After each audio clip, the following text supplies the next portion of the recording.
ये लीला पहले हुई। तो असली सीता जो थी वो प्रभु पद धरे ही अनल समान, और जो माया की सीता थी वो प्रकट हो गई। अब ईमानदारी से बताओ, माया का मृग और माया की सीता और बाद में माया की रावण, ये सब माया ही माया का सम्मेलन इकट्ठा हो गया। संबंध है, आपको मालूम होना चाहिए सीता जी भगवान राम को क्या मानती हैं। गोस्वामी जी कहते हैं तृणधरियोच कहत बई देही और सुमिरि अवधपति परम स्नेही। सीता जी क्या मानती है राम जी को? परम स्नेही। अच्छा एक बात बताएं आपको, तुलसीदास जी क्या मानते हैं राम जी को?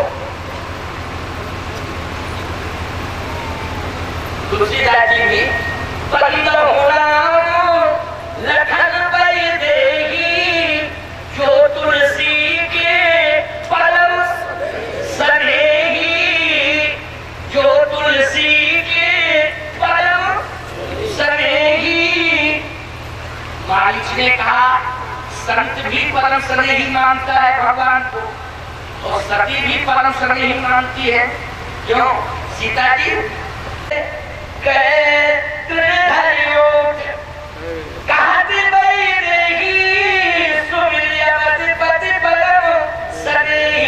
तो मालिक ने भी संबंध जोड़ा।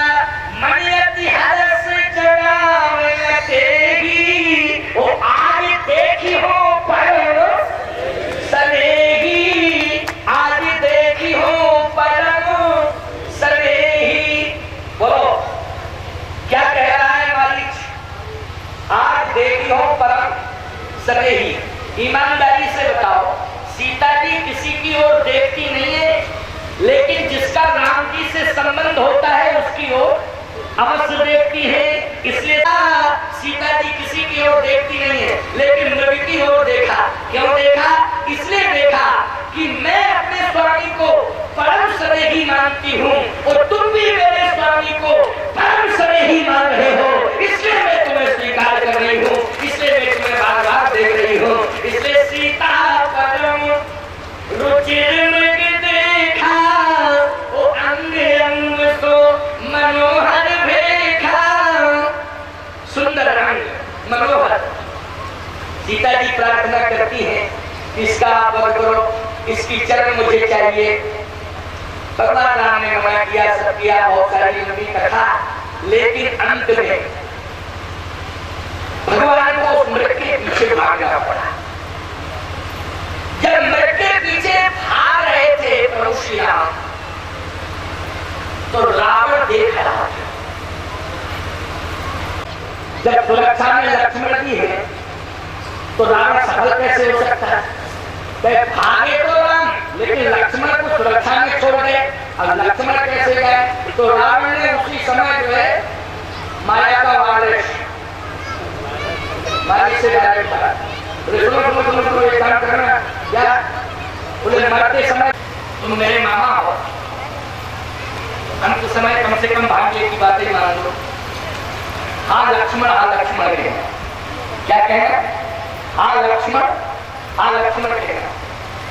बस इतना ही ध्यान रखना, जब हाँ लक्ष्मण कहोगे तो मेरी लीला सफल हो जाएगी। सीता का हरण जो मैं करना चाहता हूँ उसमें सफल हो जाऊंगा। मालिक बोला ठीक है। मरते समय मालिक ने क्या कहा? हाँ लक्ष्मण। बस सीता जी ने तुरंत लक्ष्मण जी से कहा, लक्ष्मण जाओ, तुम्हारे भाई संकट में है। लक्ष्मण जी ने बहुत प्रार्थना की, माता जी प्रभु लीला हो, सपनों संग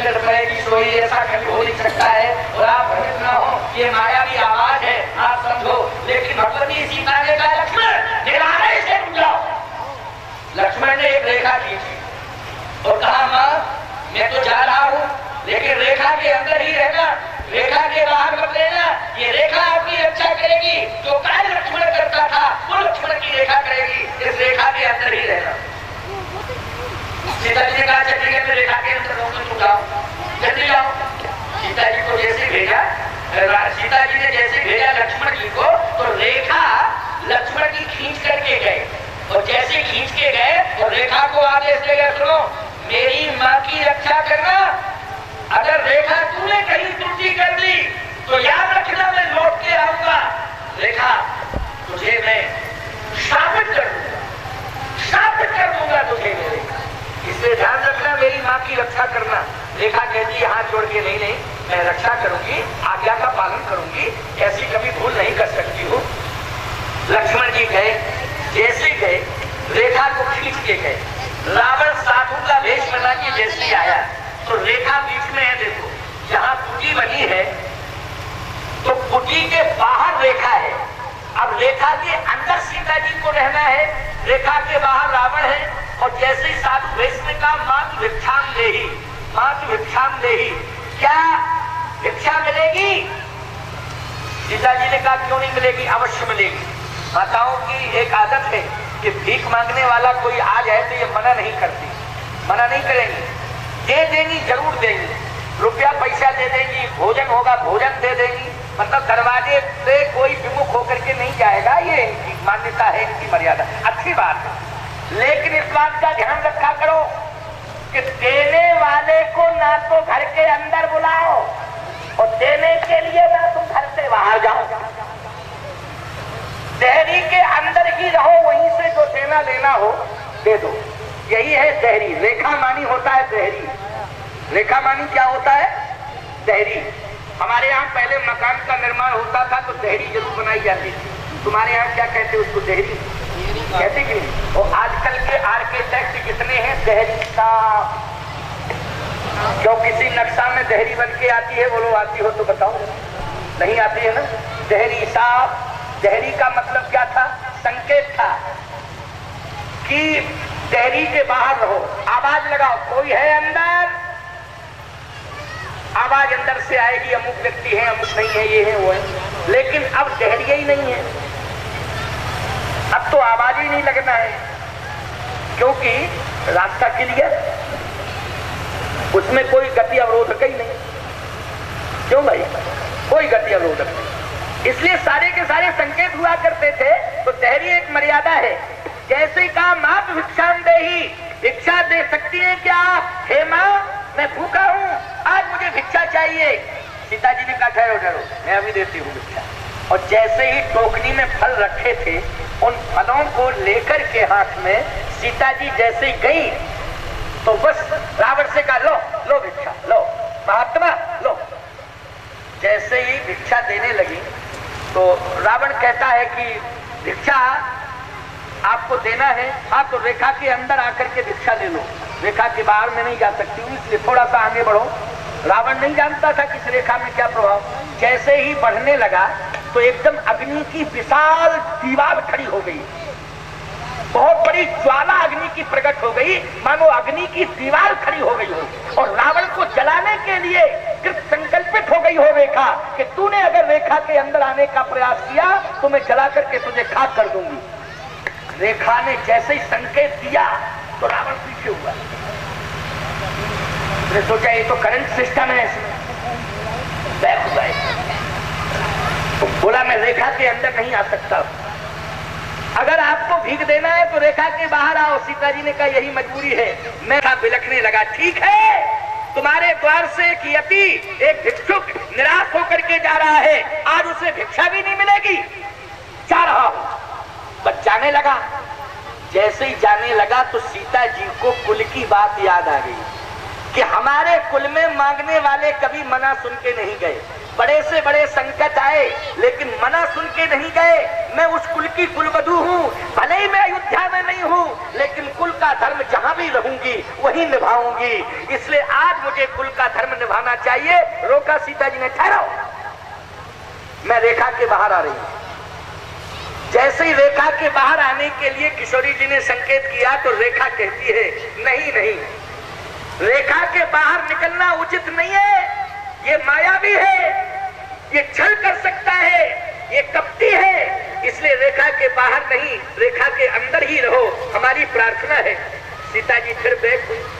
थोड़ी देर में रावण कहता है भिक्षा देना हो तो, नहीं तो मना करो, जा रहा हूं। जाने लगा तो सीता जी कहती ठहरो, फिर बाहर निकलने लगी तो फिर रेखा कहती है नहीं नहीं, माता जी ये गलत हो रहा है, आपको समझना चाहिए ये मायावी है, ये छल कर सकता है, ये धोखा है, ये प्रपंच है। मेरी प्रार्थना है आप रेखा के अंदर रहे। मैं बार बार प्रार्थना कर रही हूँ। रेखा ऐसा संकेत दे रही। सीता जी ने कहा रेखा खामोश, मैं इस बात को जानती हूँ ये क्या है क्या नहीं है। ऐसा नहीं है कि मैं इसे जानती नहीं हूँ, लेकिन तुम जो बार बार संकेत दे रही हो, मैं तेरे संकेत को सुन रही हूँ, समझ रही हूँ। जब आप समझ रही हैं तो बाहर क्यों निकल रही है रेखा के? सीता जी ने कहा इसलिए निकल रही हूँ कि मेरा रेखा के अंदर रहना उचित नहीं है, अब मेरा रेखा के बाहर निकलना उचित है, मेरी मजबूरी है। कहा क्यों मजबूरी है? सीता जी ने कहा कि अगर मैं रेखा के अंदर रहूंगी तो ये नकली भेष में हजारों बहन बेटियों के साथ छल करता रहेगा।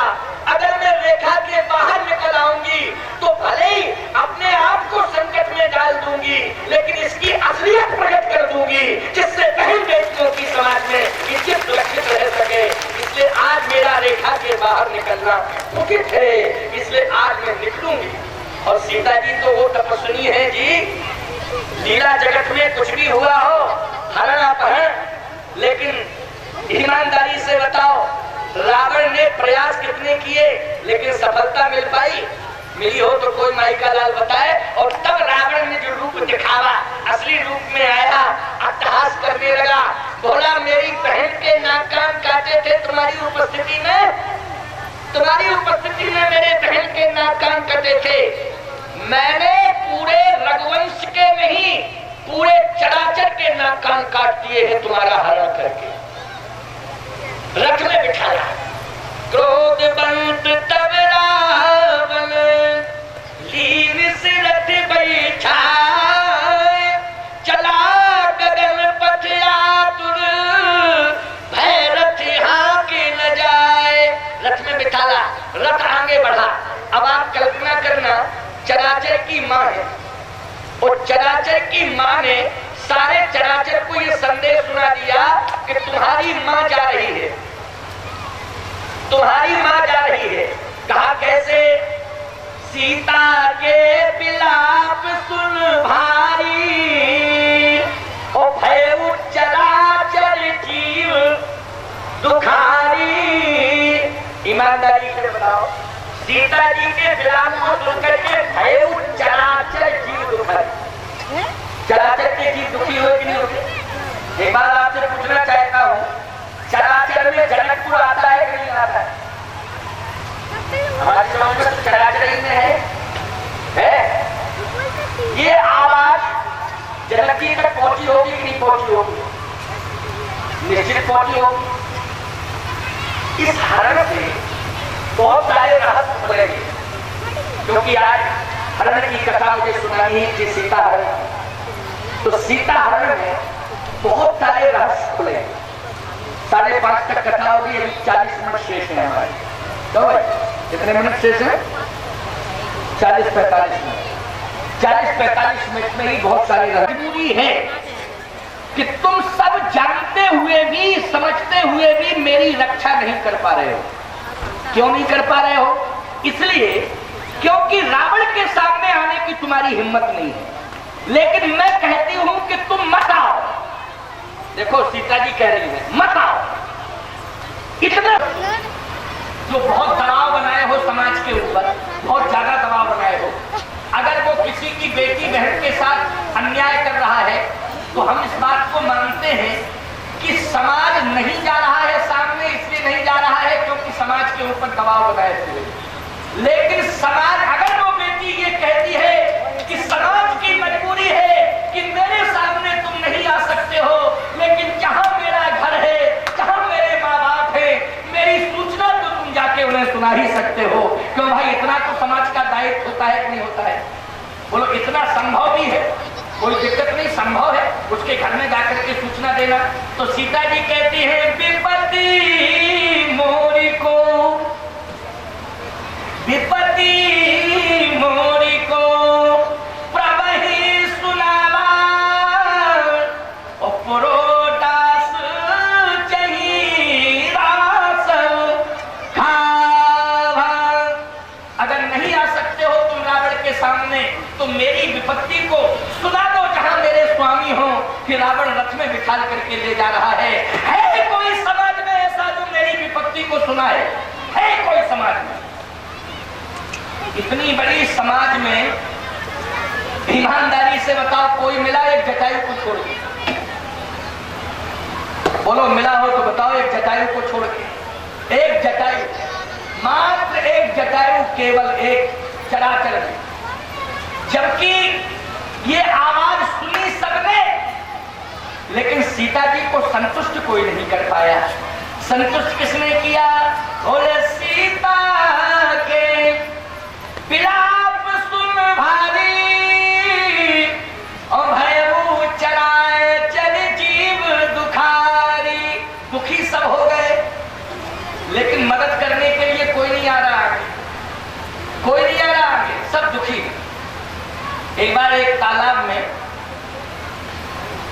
बच्चा गिर गया। बच्चे आसपास जो खड़े थे वो चिल्लाने लगे, दौड़ो दौड़ो दौड़ो दौड़ो दौड़ो, श्यामू गिर गया, श्यामू गिर गया, श्यामू गिर गया। 10-20 लोग आ गए गांव के, वो भी कहने लगे, अरे बहुत अच्छा था श्यामू, बहुत अच्छा था श्यामू, गिर गया, मरा जाता है, दौड़ो दौड़ो दौड़ो। पूरा गांव इकट्ठा हो गया, सब यही कहते बहुत ही अच्छा था, बहुत अच्छा था, गिर गया है, दौड़ो दौड़ो दौड़ो, कोई है बचाने वाला, कोई है बचाने वाला। तब तक एक व्यक्ति जो है किसी तरह से उसमें गिर गया या चला गया, जो भी हुआ, वो जैसे गिरा उसने बच्चे को हाथ में ले लिया। जैसे हाथ में लेकर के किनारे पर आया, पूरे गांव ने कहा हमारे बहादुर, सब तमाशा देखने वाले थे, काम करने वाले तुम थे, आज हम सब तुम्हारा वंदन अभिनंदन करेंगे, तुम्हें पुरस्कृत करेंगे, तुम्हारा माल्यार्पण करेंगे, तुम्हारा बैंड बाजे से स्वागत करेंगे। उसने कहा चुप रहो, चुप रहो, अरे हम तो सब लोग तुम्हारा स्वागत कर रहे हैं, तुम इतने नाराज क्यों हो रहे हो? बोले पहले ये बताओ कि हमको धक्का किसने मारा? पहले उसका नाम बताओ, कौन है जिसने हमें धक्का मारा? अर्थ समझ में आया? वो भी अपनी इच्छा से नहीं गिरा था, किसी ने उसे धक्का मार दिया था। आजकल परमार्थ करने की, परोपकार करने की सहज प्रवृत्ति नहीं है लोगों में। कभी कभी धक्का लग जाता है तो मजबूरी में, तो भाई बिना धक्का लगने ये काम नहीं करते हैं आज लोग। लेकिन मैं दावे के साथ कहता हूं, यहां सीता के हरण में कोई धक्का देने वाला है किसी को? क्या जटायु को किसने धक्का दिया था? किसी ने धक्का दिया था क्या जटायु को? परोपकार करने की सहज प्रवृत्ति थी उसके अंदर। बोलो ठीक नहीं? परोपकार करने की सहज प्रवृत्ति होना चाहिए समाज के अंदर, धक्का धुक्का लगने का काम नहीं होना चाहिए। परोपकार करने की सहज प्रवृत्ति जटायु के जीवन में थी। और सीता के विलाप सुन भारी और भयऊ चराचर जीव दुखारी। सब दुखी हो गए, लेकिन कोई नहीं गया सीता जी के सामने कि जरा मदद करें, सीता जी के प्रति समर्पण करके रावण को कुछ कहे, चुनौती दे। कोई नहीं गया, लेकिन कौन गया? बोले गोस्वामी जी कहते हैं, गीधराज सुन आरती पानी, रघुकुल तिलक नारी पहचानी। गीधराज जी ने सुनी, अच्छा सुनी तो सबने थी, लेकिन बोला कोई नहीं था। सुनने के बाद बोला कौन? सीते पुत्री कलसी चरित्रासा, ओ करी हो जातु धाम कर नासा। हे पुत्री, तू चिंता मत कर, आज तेरा बाप जिंदा बैठा हुआ है, भले ही बूढ़ा हो गया है, लेकिन जब तक जिंदा रहूंगा तब तक तेरा अपमान नहीं सह सकता हूं, इसका बदला लेने के लिए मैं अभी आता हूं। ये आवाज जनकपुर से आई थी क्या? सीते पुत्री, सबसे पहली आवाज किसकी होनी चाहिए थी? बोलो सीता हरण। महाराज जनक की होनी चाहिए थी कि नहीं होनी चाहिए थी? न्याय के अनुसार, सिद्धांत के अनुसार बोलो जनक की आवाज होनी चाहिए थी कि नहीं? इसलिए होनी चाहिए थी कि जो बेचारा जटायु है इसके पास क्या है? ना तो सेना है, ना शस्त्र है, ना कोई साम्राज्य है, ना कोई धन है, ना ही बल है, बूढ़ा है। बोलो है बूढ़ा कि नहीं? क्या है इसके पास? लेकिन जनक के पास धन है, जनक के पास सेना है, बल है, विवेक है, बोलो सब कुछ है कि नहीं? ऐसे समय पर आवाज किसकी आनी चाहिए